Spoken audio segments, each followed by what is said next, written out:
ಮಳೆ ಅಂದ್ರೆ ಮಳೆ, ರಣಮಳೆ, ಎಂದೂ ಊಹಿಸಿರದ ಭಾರಿ ಮಳೆ. ಈ ಮಳೆಗೆ ಶ್ರೀಲಂಕಾ ತತ್ತರಿಸಿದೆ. ಆಗಬಾರದ ಅನಾಹುತ ಸೃಷ್ಟಿಯಾಗಿದೆ. ಮಳೆಯ ನೀರು ಪ್ರವಾಹದ ರೂಪ ತಾಳಿದೆ. ಈ ಪ್ರವಾಹಕ್ಕೆ ಒಂದಷ್ಟು ಗ್ರಾಮಗಳು ಕೊಚ್ಚಿ ಹೋಗಿವೆ, ಮತ್ತಷ್ಟು ಸ್ಥಳಗಳು ನೀರಲ್ಲಿ ಮುಳುಗೋಗಿವೆ. ಜಮೀನುಗಳು ಕೆರೆಯಂತಾಗಿವೆ, ರಸ್ತೆಗಳು ಮುಳುಗಿ ಹೋಗಿವೆ, ಆಸ್ತಿಪಾಸ್ತಿಗಳು ನೀರು ಪಾಲಾಗಿವೆ. ಗ್ರಾಮಕ್ಕೆ ಸಂಪರ್ಕ ಕಲ್ಪಿಸೋ ದಾರಿಗಳು, ಸೇತುವೆಗಳು ನೀರಿನಿಂದ ಆವೃತವಾಗಿವೆ. ಮನೆ, ಹೊಲ, ತೋಟಗಳಲ್ಲಿ ಎಲ್ಲ ಕಡೆ ನೀರೋ ನೀರು. ನೀರು ಬಿಟ್ರೆ ಬೇರೆ ಏನೂ ಅಲ್ಲಿ ಕಾಣೋದೇ ಇಲ್ಲ. ಕೆಲವೆಡೆ ಅಬ್ಬರಿಸ್ತಾ ಇರೋ ನೀರಂತೂ ಮನೆಗಳನ್ನ, ಜನರನ್ನ ಮುಳುಗಿಸೋಕೆ ಬಂದಿರೋ ಜಲರಕ್ಕಸನಂತೆ ಕಾಣಿಸ್ತಾ ಇದೆ. ಹಳ್ಳ ಕೊಳ್ಳಗಳು, ನದಿಗಳು ಆರ್ಭಟದಿಂದ ಜನಜೀವನ ಅಲ್ಲೋಲ ಕಲ್ಲೋಲವಾಗ್ತಿದೆ. ಒಟ್ನಲ್ಲಿ ಶ್ರೀಲಂಕಾದ ಹಲವೆಡೆ ಈಗ ಸಂಭವಿಸ್ತಾ ಇರೋದು ಜಲಪ್ರಳಯ, ಸಾವಿನ ಮಹಾಪ್ರಳಯ.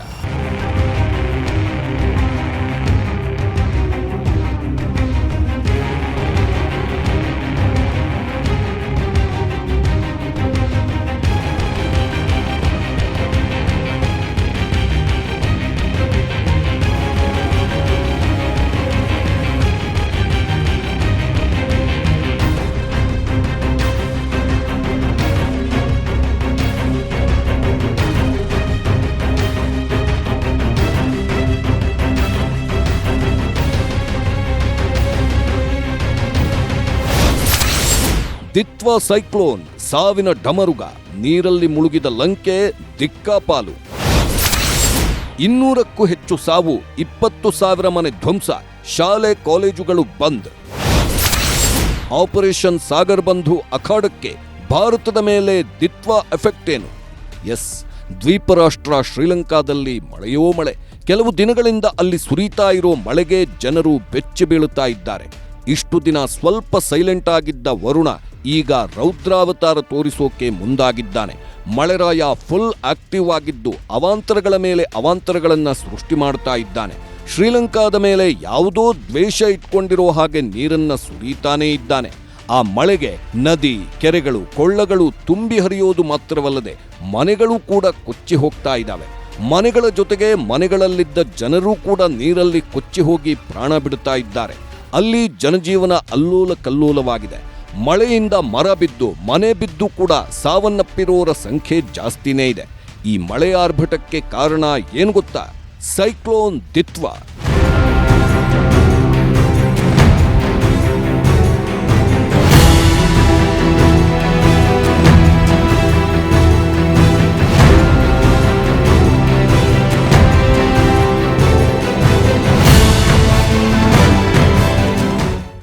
ಎಸ್, ದಿತ್ವಾ ಅಬ್ಬರಿಸ್ತಾ ಇದೆ.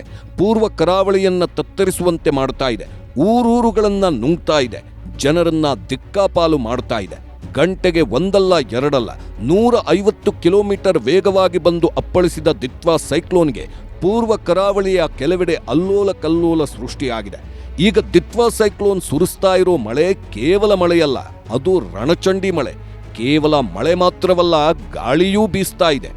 ಆ ಗಾಳಿ ಮಳೆಗೆ ಭಾರೀ ಅವಾಂತರ ಸೃಷ್ಟಿಯಾಗಿದೆ. ಶ್ರೀಲಂಕಾದ ದಕ್ಷಿಣ ಮತ್ತು ಪೂರ್ವ ಭಾಗದಲ್ಲಿ ದಿತ್ವಾ ಅಲ್ಲೋಲ ಕಲ್ಲೋಲದ ವಾತಾವರಣ ನಿರ್ಮಾಣ ಮಾಡಿದೆ. ಶ್ರೀಲಂಕಾದಲ್ಲಿ ಮಾತ್ರವಲ್ಲ, ಭಾರತದ ಪೂರ್ವ ಕರಾವಳಿಯ ಮೇಲೂ ಕೂಡ ಭಾರೀ ಎಫೆಕ್ಟ್ ಬೀರ್ತಾ ಇದೆ. ಈಗ ಸದ್ಯಕ್ಕೆ ಶ್ರೀಲಂಕಾದ ಬಹುಭಾಗ ದಿತ್ವಾ ಸೈಕ್ಲೋನ್ಗೆ ಬೆಚ್ಚಿ ಬಿದ್ದಿದ್ದು ಅಲ್ಲಿನ ಜನರು ಮಳೆ ನೀರಿನ ನರಕದಲ್ಲಿ ಒದ್ದಾಡ್ತಾ ಇದ್ದಾರೆ.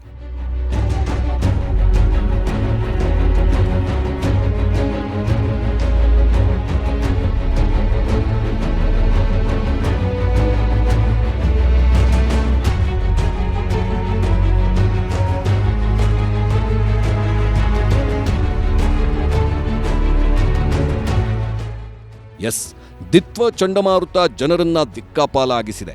ಯಾರೂ ಊಹಿಸಿರದಷ್ಟು ಆಸ್ತಿಪಾಸ್ತಿ ನಷ್ಟಕ್ಕೆ ಕಾರಣವಾಗಿದೆ. ದಿತ್ವಾ ಚಂಡಮಾರುತದಿಂದ ಸುರಿತಾ ಇರೋ ಮಳೆ ಮತ್ತು ಬಿರುಗಾಳಿ ಶ್ರೀಲಂಕಾದಲ್ಲಿ ಪ್ರವಾಹ ಪರಿಸ್ಥಿತಿ ನಿರ್ಮಿಸಿದೆ. ಇನ್ನೂ ಒಂದಷ್ಟು ಕಡೆ ಭೂಕುಸಿತ ಕೂಡ ಆಗಿದೆ.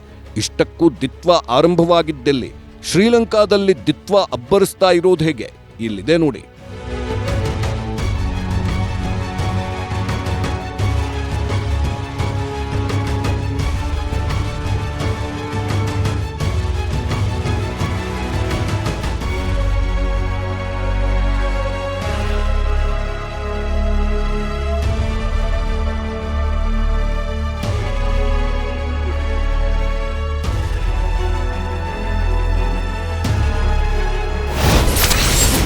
ಹಿಂದೂ ಮಹಾಸಾಗರದಲ್ಲಿ ದಿತ್ವಾ ಸೃಷ್ಟಿಯಾಗಿತ್ತು.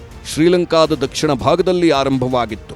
ನಂತರ ಶ್ರೀಲಂಕಾದ ಪೂರ್ವಕ್ಕೆ ಚಲಿಸಿದ ದಿತ್ವಾ ಸೈಕ್ಲೋನ್ ಶ್ರೀಲಂಕಾದ ಕ್ಯಾಂಡಿ, ಬದುಲ್ಲಾ, ಅಂಪಾರಾದಲ್ಲಿ ವಿಧ್ವಂಸ ಸೃಷ್ಟಿಸಿತು. ಶ್ರೀಲಂಕಾದ ಪೂರ್ವ ಕರಾವಳಿಯಲ್ಲಿ ದಿತ್ವಾ ಸೈಕ್ಲೋನ್ನಿಂದ ಅಲ್ಲೋಲ ಕಲ್ಲೋಲವಾಯಿತು. ಬಂಗಾಳ ಕೊಲ್ಲಿಗೆ ಎಂಟ್ರಿ ಕೊಟ್ಟ ದಿತ್ವಾ ಭಾರತದ ಪೂರ್ವ ಕರಾವಳಿಯಲ್ಲೂ ಅವಾಂತರ ಸೃಷ್ಟಿಸಿತು. ತಮಿಳುನಾಡು, ಕೇರಳ, ಕರ್ನಾಟಕದ ಮೇಲೆ ದಿತ್ವಾ ಪರಿಣಾಮ ಬೀರುತ್ತಿದೆ.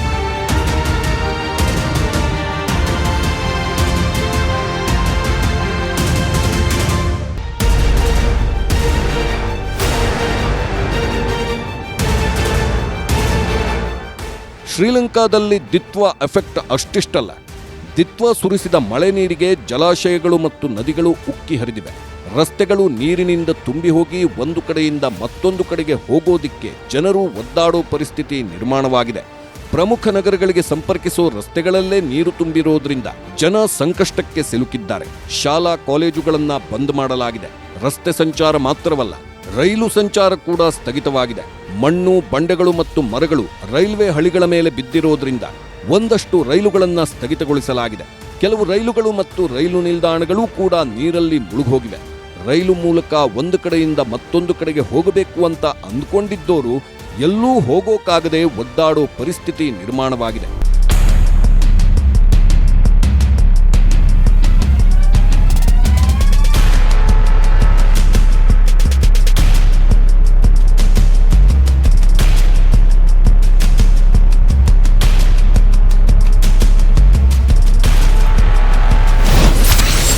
ಕೆಲಸ ನಿಲ್ಲಿಸಿದ ಜಲವಿದ್ಯುತ್ ಸ್ಥಾವರಗಳು.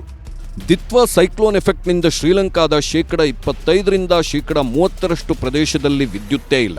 ಮಳೆಯಿಂದ ಮರಗಳು ವಿದ್ಯುತ್ ಕಂಬಗಳ ಮೇಲೆ ಬಿದ್ದು ಭೂಕುಸಿತ ಉಂಟಾಗಿ ವಿದ್ಯುತ್ ಪೂರೈಕೆ ಜಾಲವೇ ಧ್ವಂಸಗೊಂಡಿದೆ. ವಿದ್ಯುತ್ ಕಂಬಗಳನ್ನು ಸರಿಪಡಿಸಿ ವಿದ್ಯುತ್ ಒದಗಿಸುವ ಕೆಲಸಗಳು ಆರಂಭವಾಗಬೇಕಿದೆ. ಮತ್ತೊಂದು ಕಡೆ ಶ್ರೀಲಂಕಾದ ಪ್ರಮುಖ ಜಲವಿದ್ಯುತ್ ಸ್ಥಾವರಗಳಾದ ರಂತಂಬೆ ಮತ್ತು ಕೋಟ್ಮಲೆ ವಿದ್ಯುತ್ ಸ್ಥಾವರಗಳನ್ನು ಸ್ಥಗಿತಗೊಳಿಸಲಾಗಿದೆ. ದಿತ್ವಾ ಸೈಕ್ಲೋನ್ನಿಂದ ಪ್ರವಾಹ ಪರಿಸ್ಥಿತಿ ಏರ್ಪಟ್ಟಿದ್ದು ಈ ಎರಡೂ ಜಲವಿದ್ಯುತ್ ಸ್ಥಾವರಗಳಿಗೆ ಹಾನಿಯಾಗಿದೆ. ಆದ್ದರಿಂದಲೇ ಈ ವಿದ್ಯುತ್ ಸ್ಥಾವರಗಳನ್ನು ಸ್ಥಗಿತಗೊಳಿಸಲಾಗಿದೆ. ಪ್ರವಾಹ ಇಳಿದ ನಂತರವಷ್ಟೇ ಅವುಗಳನ್ನು ಸರಿಪಡಿಸೋ ಕಾರ್ಯಕ್ಕೆ ಸರ್ಕಾರ ಮುಂದಾಗಲಿದೆ. ಅಷ್ಟರ ಮಟ್ಟಿಗೆ ಪ್ರವಾಹ ಅಲ್ಲಿನ ವಿದ್ಯುತ್ ಸ್ಥಾವರಗಳನ್ನು ಕಾಡಿದೆ. ಇಷ್ಟೇ ಅಲ್ಲ, ದಿತ್ವಾ ಸೃಷ್ಟಿಸಿದ ದುರಂತಗಳಿಗೆ ಲೆಕ್ಕಾನೇ ಇಲ್ಲ.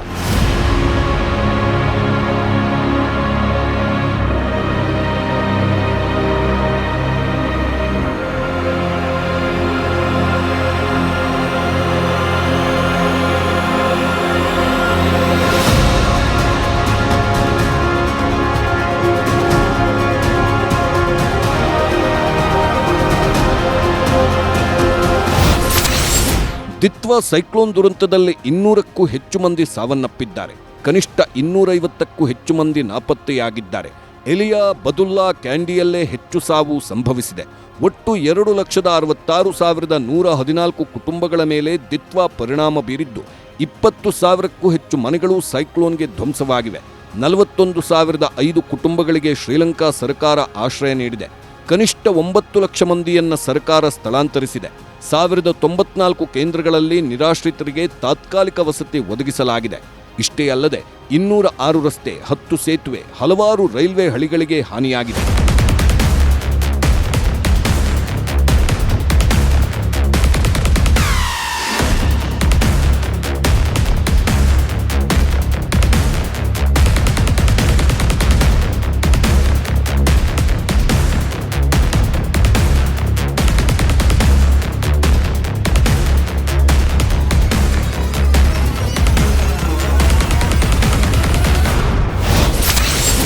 ಬಂಡಾರನಾಯಕೆ ಏರ್ಪೋರ್ಟ್ ಮೇಲೂ ದಿತ್ವಾ ಎಫೆಕ್ಟ್. ಶ್ರೀಲಂಕಾದಲ್ಲಿ ರಸ್ತೆ ಮತ್ತು ರೈಲ್ವೆ ಸಂಚಾರ ಮಾತ್ರ ಹಾಳಾಗಿಲ್ಲ, ಅದರ ಜೊತೆಗೆ ವಿಮಾನ ಸಂಚಾರ ಕೂಡ ಅಸ್ತವ್ಯಸ್ತವಾಗಿದೆ. ಕೊಲಂಬೋದಲ್ಲಿರೋ ಬಂಡಾರನಾಯಕೆ ಅಂತಾರಾಷ್ಟ್ರೀಯ ವಿಮಾನ ನಿಲ್ದಾಣದ ಮೇಲೆ ದಿತ್ವಾ ಪರಿಣಾಮ ಬೀರಿದೆ. ಧಾರಾಕಾರ ಮಳೆಯಿಂದಾಗಿ ಹಲವಾರು ಪ್ರವೇಶ ರಸ್ತೆಗಳು ಮುಳುಗೋಗಿದ್ದು, ಅದರಲ್ಲಿ ವಿಮಾನ ನಿಲ್ದಾಣಕ್ಕಿರೋ ಕಟುನಾಯಕೆ ಎಕ್ಸ್‌ಪ್ರೆಸ್ ವೇ ಕೂಡ ಒಂದು. ಈಗ ಮಳೆಯಿಂದಾಗಿ ಕಟುನಾಯಕೆ ಎಕ್ಸ್‌ಪ್ರೆಸ್ ವೇ ನೀರಲ್ಲಿ ಮುಳುಗಿದೆ. ಆದ್ದರಿಂದ ಆ ದಾರಿಯಲ್ಲಿ ಯಾರೂ ಬರಬಾರದು ಅಂತ ವಿಮಾನ ನಿಲ್ದಾಣದ ಅಧಿಕಾರಿಗಳು ಸಲಹೆ ನೀಡಿದ್ದಾರೆ. ಬೇರೆ ದಾರಿಯಲ್ಲಿ ಪ್ರಯಾಣಿಕರು ಬರಬೇಕಾಗಿರೋದ್ರಿಂದ ವಿಮಾನ ಹೊರಡುವ ವೇಳೆಯಲ್ಲೂ ವ್ಯತ್ಯಾಸವಾಗ್ತಿದೆ. ಶ್ರೀಲಂಕಾಗೆ ಹೋಗೋದಕ್ಕೆ ಪ್ಲಾನ್ ಮಾಡುವವರ ಮೇಲೆ ಕೂಡ ವಿಮಾನ ವಿಳಂಬ ಪರಿಣಾಮ ಬೀರುತ್ತಿದೆ. ಒಂದಷ್ಟು ಟ್ರಿಪ್ಗಳನ್ನು ಕ್ಯಾನ್ಸಲ್ ಕೂಡ ಮಾಡಲಾಗಿದೆ.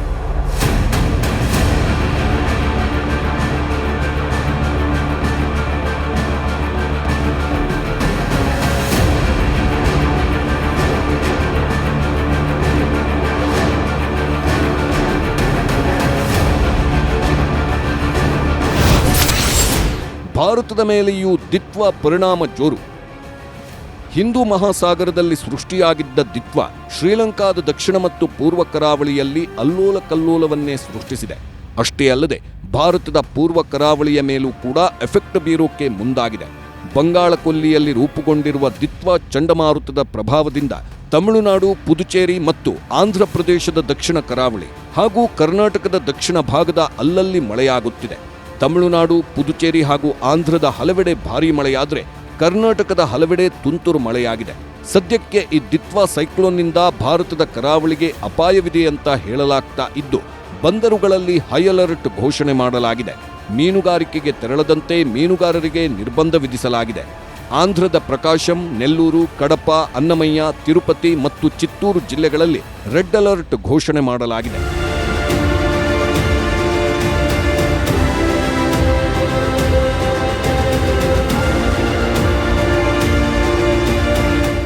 ತಮಿಳುನಾಡಿನಲ್ಲಿ ದಿತ್ವಾ ಎಫೆಕ್ಟ್ ಜೋರಾಗೇ ಇದೆ.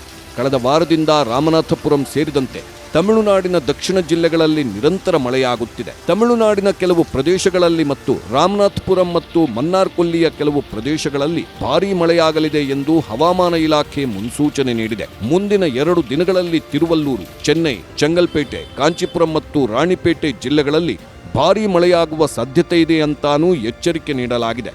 ಭಾರೀ ಬಿರುಗಾಳಿ ಬೀಸ್ತಾ ಇರೋದ್ರಿಂದ ಮೀನುಗಾರರು ಸಮುದ್ರಕ್ಕೆ ಇಳಿಯದಂತೆ ಸೂಚಿಸಲಾಗಿದೆ. ಪಂಬನ್, ತೂತುಕುಡಿ, ನಾಗಪಟ್ಟಣಂ ಮತ್ತು ಕಾರೈಕಲ್ ಬಂದರುಗಳಲ್ಲಿ ಮುನ್ನೆಚ್ಚರಿಕಾ ಕ್ರಮಗಳನ್ನು ಕೈಗೊಳ್ಳಲಾಗಿದೆ. ಅಂದ್ಹಾಗೆ ದಿತ್ವಾ ಹೆಚ್ಚು ಪರಿಣಾಮ ಸೃಷ್ಟಿಸಿರುವುದು ತಮಿಳುನಾಡಿನಲ್ಲೇ. ಅಲ್ಲಿ ಏನೇನು ದುರಂತ ಸಂಭವಿಸಿದೆ ಅಂತೀರಾ? ಇಲ್ಲಿದೆ ನೋಡಿ.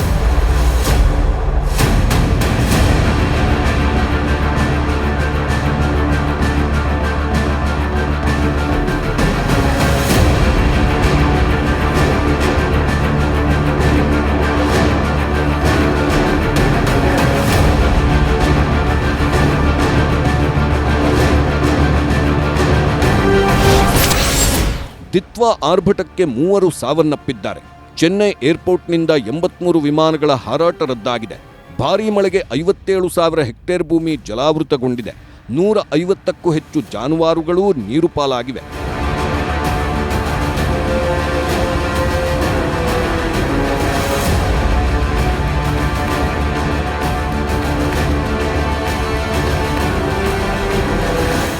ಒಟ್ನಲ್ಲಿ ದಿತ್ವಾ ಶ್ರೀಲಂಕಾ ಮತ್ತು ಭಾರತದ ಮೇಲೆ ಪರಿಣಾಮ ಬೀರಿದೆ. ಈಗ ಸದ್ಯಕ್ಕೆ ಶ್ರೀಲಂಕಾ ಸರ್ಕಾರ ತುರ್ತು ಪರಿಸ್ಥಿತಿ ಘೋಷಣೆ ಮಾಡಿದೆ. ಶ್ರೀಲಂಕಾದ ಸಶಸ್ತ್ರ ಪಡೆಗಳು ಪರಿಹಾರ ಕಾರ್ಯಕ್ಕಾಗಿ 25,000ಕ್ಕೂ ಹೆಚ್ಚು ಸಿಬ್ಬಂದಿಯನ್ನ ನಿಯೋಜನೆ ಮಾಡಿದೆ. ಪ್ರವಾಹದಲ್ಲಿ ಸಿಕ್ಕಾಕೊಂಡಿರೋರನ್ನ ರಕ್ಷಿಸುವ ಕೆಲಸವನ್ನ ಸಶಸ್ತ್ರ ಪಡೆಗಳು ಮಾಡುತ್ತಿವೆ. ಶ್ರೀಲಂಕಾದ ನೌಕಾಪಡೆಯೂ ಕೂಡ ಅಖಾಡಕ್ಕಿಳಿದಿದೆ. ಶ್ರೀಲಂಕಾದಲ್ಲಿ ರಕ್ಷಣಾ ಕಾರ್ಯಾಚರಣೆ ನಡೆಸಲು ಭಾರತವೂ ಕೂಡ ವಾಯುಪಡೆಯಿಂದ 2 ವಿಮಾನಗಳನ್ನು ಕಳಿಸಿದೆ. ಇದರ ಜೊತೆಗೆ 80ಕ್ಕೂ ಹೆಚ್ಚು ಸಿಬ್ಬಂದಿ ಮತ್ತು ರಾಷ್ಟ್ರೀಯ ವಿಪತ್ತು ಪ್ರತಿಕ್ರಿಯೆ ತಂಡದಿಂದ ಪರಿಹಾರ ಸಾಮಗ್ರಿಗಳು ಮತ್ತು ರಕ್ಷಣಾ ಉಪಕರಣಗಳನ್ನು ಕೂಡ ರವಾನೆ ಮಾಡಲಾಗಿದೆ. ಈ ಆಪರೇಷನ್ಗೆ ಸಾಗರ್ ಬಂಧು ಅನ್ನೋ ಹೆಸರನ್ನೂ ಇಡಲಾಗಿದೆ. ರಕ್ಷಣಾ ಮತ್ತು ಪರಿಹಾರ ಕಾರ್ಯ ಒಟ್ಟೊಟ್ಟಿಗೆ ನಡೆಯುತ್ತಿದ್ದು ದಿತ್ವಾ ಆರ್ಭಟ ಕಡಿಮೆಯಾದಾಗಲೇ ಸಾವು, ನೋವು, ನಷ್ಟದ ಕುರಿತು ನಿಖರ ಮಾಹಿತಿ ದೊರಕಲಿದೆ.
2 ಕಂಟಕ. ಭಾರತಕ್ಕೆ ಒಂದೇ ಬಾರಿಗೆ 2 ಕಂಟಕ ಬಂದೊದಗಿದೆ. ಒಂದು ದಿತ್ವಾ ಆದರೆ ಮತ್ತೊಂದು ಸೆನ್ಯಾರ್. ಈ 2 ಚಂಡಮಾರುತಗಳು ಭಾರತಕ್ಕೆ ಆತಂಕ ಸೃಷ್ಟಿಸಿವೆ. 2 ಚಂಡಮಾರುತಗಳು ಭಾರತಕ್ಕೆ ಒಂದಷ್ಟು ಹಾನಿ ಮಾಡಿವೆ. ಅಂದಹಾಗೆ ಈ ಸೈಕ್ಲೋನ್ಗಳಲ್ಲಿ ಮೊದಲಿಗೆ ಬಂದಿದ್ದು ಸೆನ್ಯಾರ್ ಚಂಡಮಾರುತ, ನಂತರ ಬಂದಿದ್ದು ದಿತ್ವಾ. ಈ 2 ಸೈಕ್ಲೋನ್ಗಳು ಭಾರತದ ಮೇಲೆ ಪರಿಣಾಮ ಬೀರಿವೆ. ದಿತ್ವಾ ಸೈಕ್ಲೋನ್ ಶ್ರೀಲಂಕಾದಲ್ಲಿ ವಿಧ್ವಂಸ ಸೃಷ್ಟಿಸಿ ಭಾರತದಲ್ಲಿ ಸ್ವಲ್ಪ ಪರಿಣಾಮ ಬೀರಿದ್ರೆ, ಸೆನ್ಯಾರ್ ಸೈಕ್ಲೋನ್ ಇಂಡೋನೇಷ್ಯಾ ಮತ್ತು ಥಾಯ್ಲ್ಯಾಂಡ್ ಹಾಗೂ ಮಲೇಷಿಯಾದಲ್ಲಿ ಭಾರೀ ದುರಂತ ಸೃಷ್ಟಿಸಿ ಭಾರತದ ಮೇಲೆ ಸ್ವಲ್ಪ ಎಫೆಕ್ಟ್ ಉಂಟು ಮಾಡಿವೆ. ದಿತ್ವಾ ಮತ್ತು ಸೆನ್ಯಾರ್ 2 ಕೂಡ ತಮಿಳುನಾಡಿಗೆ ಅಪ್ಪಳಿಸಿದ್ದು ಅಲ್ಲೋಲ ಕಲ್ಲೋಲ ಸೃಷ್ಟಿಯಾಗಿದೆ. ಆದರೆ ಇಂಡೋನೇಷ್ಯಾ ಮತ್ತು ಥಾಯ್ಲೆಂಡ್ನಲ್ಲಿ ಸೆನ್ಯಾರ್ ಸಾವಿನ ಜಾತ್ರೆಯನ್ನೇ ಸೃಷ್ಟಿ ಮಾಡಿದೆ.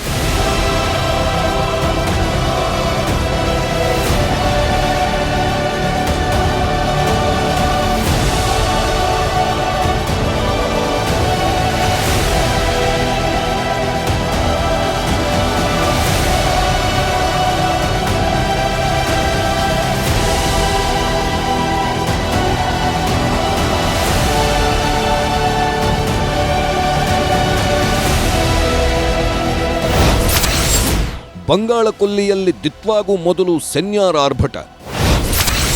ಭಾರತದ ಕರಾವಳಿಗೆ ಅಪ್ಪಳಿಸೋಕೆ ಮುನ್ನ 2 ದೇಶದಲ್ಲಿ ಮಾರಣಹೋಮ. ಥಾಯ್ಲ್ಯಾಂಡ್ ಇಂಡೋನೇಷ್ಯಾದಲ್ಲಿ 600ಕ್ಕೂ ಹೆಚ್ಚು ಸಾವು. ಎಲ್ಲೆಲ್ಲೂ ನೀರು, ಎಲ್ಲೆಲ್ಲೂ ಪ್ರವಾಹ. ಈ ಪ್ರವಾಹಕ್ಕೆ ಕಾರಣ ಸೆನ್ಯಾರ್. ಮೊಂಥಾ ಸೈಕ್ಲೋನ್ ಬಳಿಕ ಅಪ್ಪಳಿಸಿರೋ ಈ ಸೆನ್ಯಾರ್ ಭೀಕರ ಪ್ರವಾಹವನ್ನ ಸೃಷ್ಟಿ ಮಾಡಿದೆ. ಈ ಪ್ರವಾಹ ಸೃಷ್ಟಿಯಾಗಿರೋದು ಇಂಡೋನೇಷ್ಯಾ ಮತ್ತು ಥಾಯ್ಲೆಂಡ್ನಲ್ಲಿ. ಆ 2 ದೇಶಗಳಲ್ಲಿ ಭಾರೀ ಮಳೆ, ಪ್ರವಾಹ ಮತ್ತು ಭೂಕುಸಿತಕ್ಕೆ ಕಾರಣವಾಗಿದೆ. ಅಂದಹಾಗೆ ಈ ಚಂಡಮಾರುತ ಹುಟ್ಟಿದ್ದು ಮಲಕ್ಕಾ ಜಲಸಂಧಿಯಲ್ಲಿ. ಇಂಡೋನೇಷ್ಯಾ, ಮಲೇಷಿಯಾ, ಥಾಯ್ಲೆಂಡ್ಗೆ ಈ ಜಲಸಂಧಿ ಹತ್ತಿರವಿದ್ದು ಇಂಡೋನೇಷ್ಯಾ ಮತ್ತು ಥಾಯ್ಲೆಂಡ್ನಲ್ಲಿ ಭಾರೀ ಅವಾಂತರ ಸೃಷ್ಟಿ ಮಾಡಿದೆ ಸೆನ್ಯಾರ್ ಸೈಕ್ಲೋನ್. ನಂತರ ಪಶ್ಚಿಮಕ್ಕೆ ಸಾಗಿ ನವೆಂಬರ್ 26ರಂದು ಸುಮಾತ್ರದಲ್ಲಿ ಭೂಕುಸಿತ ಉಂಟು ಮಾಡಿದೆ. ಚಂಡಮಾರುತದ ಪರಿಣಾಮ ದಕ್ಷಿಣ ಚೀನಾ ಸಮುದ್ರದ ಮೇಲೆ ಆಗಿರೋದು ಮಾತ್ರವಲ್ಲದೆ ಬಂಗಾಳ ಕೊಲ್ಲಿಯಲ್ಲೂ ಕಾಣಿಸಿಕೊಂಡು ಭಾರತದ ಪೂರ್ವ ಕರಾವಳಿಯ ರಾಜ್ಯಗಳಲ್ಲೂ ಭಾರೀ ಮಳೆ ಸುರಿಸಿದೆ.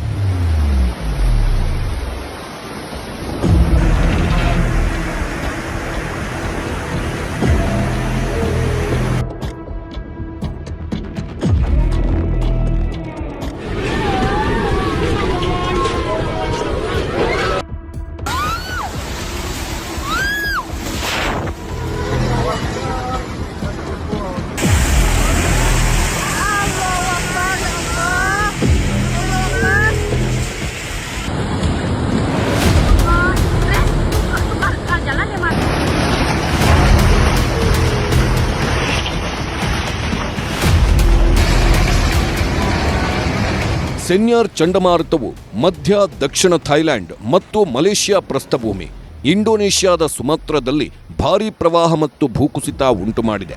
ಈ 3 ದೇಶಗಳಲ್ಲಿ 600ಕ್ಕೂ ಹೆಚ್ಚು ಜನರು ಸಾವನ್ನಪ್ಪಿದ್ರು. ಸೆನ್ಯಾರ್ ಎಫೆಕ್ಟ್ಗೆ ಗಾಯಗೊಂಡವರು, ಸೆನ್ಯಾರ್ ಸೈಕ್ಲೋನ್ ಅಪ್ಪಳಿಸಿದ ಮೇಲೆ ನಾಪತ್ತೆಯಾದವರ ಸಂಖ್ಯೆ ಜಾಸ್ತಿನೇ ಇದೆ.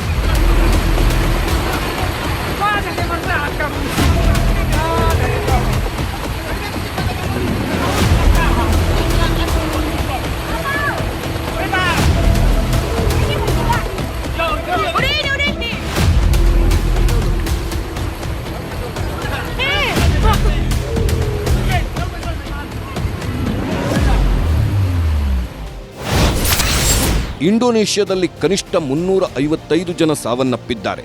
937 ಮಂದಿಗೆ ಗಾಯವಾಗಿದ್ದು 316 ಜನ ನಾಪತ್ತೆಯಾಗಿದ್ದಾರೆ. ಥಾಯ್ಲೆಂಡ್ನಲ್ಲಿ ಒಟ್ಟು 263 ಮಂದಿ ಮೃತಪಟ್ಟಿದ್ದು, ಕೆಲವರ ಪ್ರಕಾರ ಸಾವಿನ ಸಂಖ್ಯೆ ಇನ್ನೂ ಹೆಚ್ಚಿದೆ. 300ಕ್ಕೂ ಹೆಚ್ಚು ಮಂದಿ ಕಾಣೆಯಾದ ಮಾಹಿತಿಯೂ ಇದೆ. ಈವರೆಗೆ ಒಟ್ಟು 2 ಲಕ್ಷ ಕೋಟಿ ರೂಪಾಯಿ ಮೌಲ್ಯದ ಆಸ್ತಿಗೆ ಹಾನಿಯಾಗಿದೆ ಅಂತ ಅಂದಾಜು ಮಾಡಲಾಗಿದ್ದು, ಇನ್ನೂ ನಿಖರ ಮಾಹಿತಿ ದೊರಕಿಲ್ಲ. ಸೆನ್ಯಾರ್ ಆರ್ಭಟದ ಹಿನ್ನೆಲೆಯಲ್ಲಿ ಇಂಡೋನೇಷ್ಯಾ, ಮಲೇಷ್ಯಾ, ಥಾಯ್ಲ್ಯಾಂಡ್ ಈಗಾಗಲೇ ಮೀನುಗಾರಿಕೆಯನ್ನ ಬಂದ್ ಮಾಡುವುದಕ್ಕೆ ಸೂಚನೆ ನೀಡಿದ್ವು. ಭಾರತದ ಕಡೆಗೆ ಸೆನ್ಯಾರ್ ಬರ್ತಾ ಇದೆ ಅನ್ನೋದನ್ನ ಗಮನಿಸಿದ ಹವಾಮಾನ ಇಲಾಖೆ ಭಾರತದ ಅಂಡಮಾನ್ ನಿಕೋಬಾರ್ ದ್ವೀಪಗಳು ಮತ್ತು ದಕ್ಷಿಣ ಅಂಡಮಾನ್ ಹಾಗೂ ಪೂರ್ವ ಕರಾವಳಿಯಲ್ಲಿ ಮೀನುಗಾರಿಕೆ ಸ್ಥಗಿತಗೊಳಿಸುವಂತೆ ಸೂಚನೆ ನೀಡಿತ್ತು. ಒಂದು ವೇಳೆ ಮೀನುಗಾರಿಕೆಗೆ ಸಮುದ್ರಕ್ಕೆ ಮೀನುಗಾರರು ಇಳಿದಿದ್ರೆ ನವೆಂಬರ್ 27ಕ್ಕೂ ಮೊದಲು ಬಂದರಿಗೆ ಹಿಂದಿರುಗಬೇಕು ಅಂತ ಮುನ್ನೆಚ್ಚರಿಕೆ ನೀಡಿತ್ತು. ಈ ಎಲ್ಲ ಮುನ್ನೆಚ್ಚರಿಕೆ ನಂತರ ಈಗ ಸೆನ್ಯಾರ್ ಪೂರ್ವ ಕರಾವಳಿಯಲ್ಲಿ ಸ್ವಲ್ಪ ಪ್ರತಾಪ ತೋರಿಸೋಕೆ ಮುಂದಾಗಿದೆ. ಪೂರ್ವ ಕರಾವಳಿಯ ತಮಿಳುನಾಡು, ಆಂಧ್ರದ ಕೆಲವು ಭಾಗಗಳಲ್ಲಿ ಭಾರೀ ಮಳೆ ಸುರಿಸಿದೆ.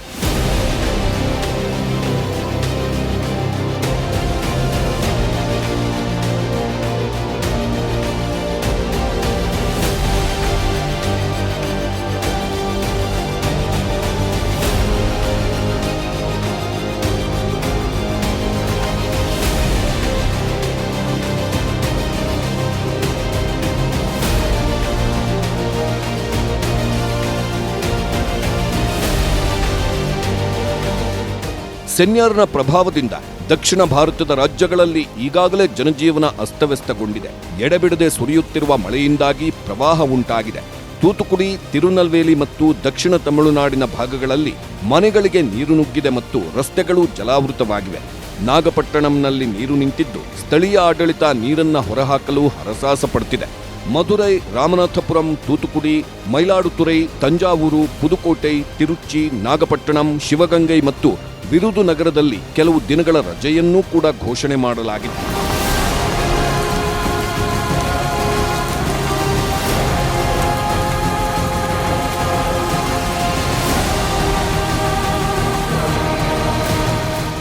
ಸೆನ್ಯಾರ್ ಸೈಕ್ಲೋನ್ ಸದ್ಯಕ್ಕೆ ದುರ್ಬಲಗೊಂಡಿದೆ.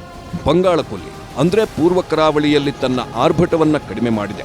ಈಗ ಸದ್ಯಕ್ಕೆ ಸೈಕ್ಲೋನ್ನ ದಿಕ್ಕು ಇನ್ನೂ ನಿರ್ಧಾರವಾಗಿಲ್ಲ. ಹವಾಮಾನ ತಜ್ಞರ ಪ್ರಕಾರ ಸೆನ್ಯಾರ್ ಸೈಕ್ಲೋನ್ ತಮಿಳುನಾಡು ಮತ್ತು ಆಂಧ್ರದಲ್ಲಿ ಮತ್ತಷ್ಟು ಅವಾಂತರ ಸೃಷ್ಟಿ ಮಾಡಬಹುದು. ಇಲ್ಲ ಅಂದ್ರೆ ಒಡಿಶಾದ ಕಡೆಗೆ ಸೈಕ್ಲೋನ್ ಚಲಿಸಬಹುದು ಅಂತ ಹೇಳಲಾಗ್ತಿದೆ. ಆದರೆ ಇನ್ನೂ ಯಾವುದೂ ಸ್ಪಷ್ಟವಿಲ್ಲ.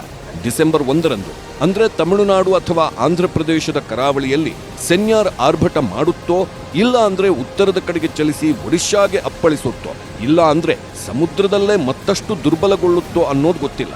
ಮುಂದಿನ 48 ಗಂಟೆಯಲ್ಲಿ ಈ ಬಗ್ಗೆ ಸ್ಪಷ್ಟತೆ ಸಿಗುತ್ತೆ. ಏನೇ ಆಗಲಿ, ಎರಡು ದೇಶಗಳಲ್ಲಿ ಅಬ್ಬರಿಸಿದ್ದ ಸೆನ್ಯಾರ್ ಭಾರತದ ಪೂರ್ವ ಕರಾವಳಿಗೆ ಶಾಕ್ ಕೊಟ್ಟಿತ್ತು. ಈಗ ದಿತ್ವಾ ಅಬ್ಬರಿಸ್ತಾ ಇದ್ದು, ದಿತ್ವಾ ಪರಿಣಾಮ ಏನೇನು ಅನ್ನೋದನ್ನ ಇನ್ನಷ್ಟು ದಿನಗಳ ನಂತರವಷ್ಟೇ ಗೊತ್ತಾಗಲಿದೆ.